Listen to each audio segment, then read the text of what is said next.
thick.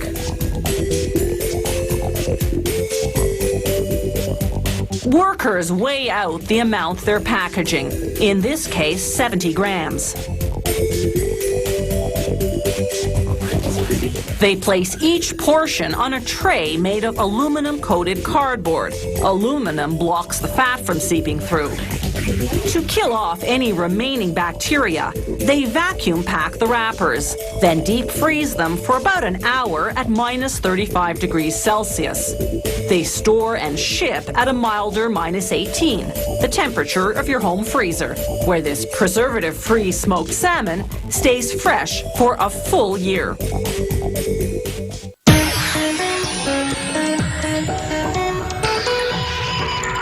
Zippers can be found on clothing, on bags, even on footwear.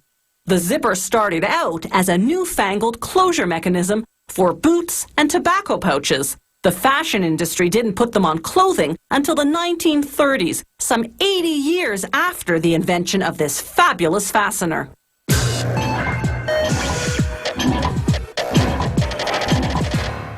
An American, Elias Howe, was the first to patent a zipper-like clothing fastener in 1851, but he never ended up marketing it.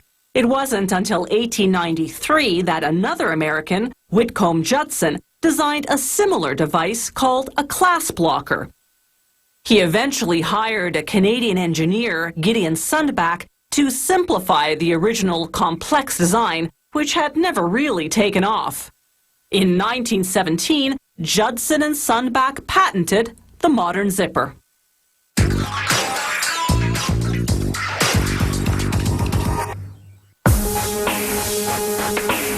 Zipper teeth are made of either metal, plastic, or nylon. The fabric part of the zipper is called the tape. It's usually polyester, but sometimes cotton or a fireproof fabric. To make metal zippers, the factory feeds a long continuous roll of tape into what's called the teeth machine, along with a long roll of metal ribbon known as flat wire. As we see here in slow motion, the machine cuts off a tiny piece of flat wire, forces it through a die that forms it into a tooth shape, then clamps it onto the edge of one side of the tape. The machine does all this at a rate of 45 teeth per second.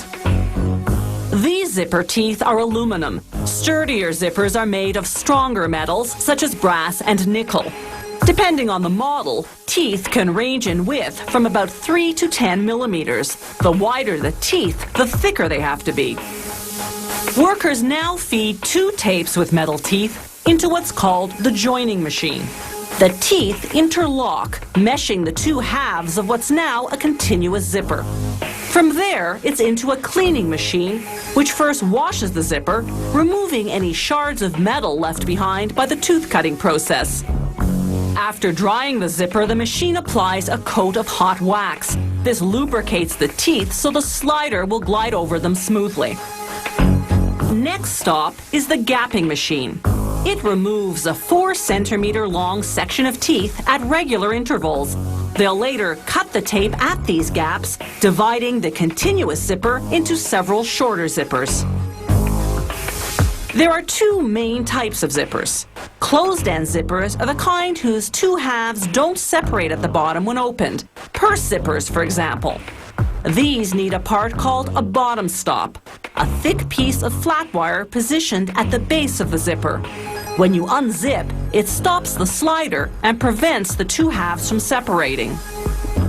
Open-end zippers are the kind whose two halves do separate at the bottom when opened. Jacket zippers, for instance. At the bottom of these zippers, a machine applies a clear reinforcement strip. This stiffens the tape so that the next machine can apply the pin and box. The pin is that vertical piece of metal on one half of the zipper that you have to align in the box on the other half before you can pull the slider to zip up.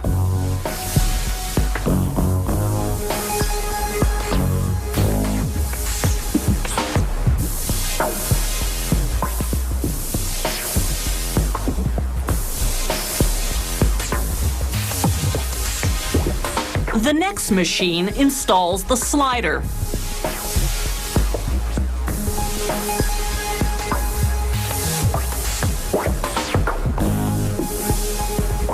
Watch in slow motion as it opens each gap and hooks a slider onto the track of teeth. The next machine inserts what's called the top stop, a thick piece of flat wire that stops the slider at the top of the track when you zip up all the way. The machine then slices the tape at each gap, separating the finished zippers. Plastic zippers are made quite differently than metal ones. The tape is the same, but the teeth are made from plastic pellets. A machine melts them, then injects the liquid plastic into a mold that's the shape of a strip of zipper teeth. The mold cools almost instantly, hardening the plastic. The machine then stamps the teeth onto the tape, automatically gapping the desired zipper length at the same time. The excess plastic in the middle is remelted. There's no joining machine to mesh the two halves of plastic zippers. Workers do this manually so that they can inspect the plastic teeth to make sure they're well formed. Then automated machines install the remaining components.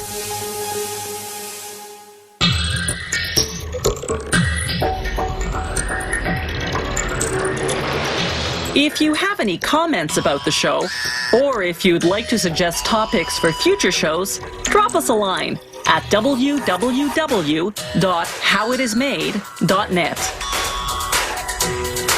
The How It's Made crew vehicle is courtesy of Subaru Canada.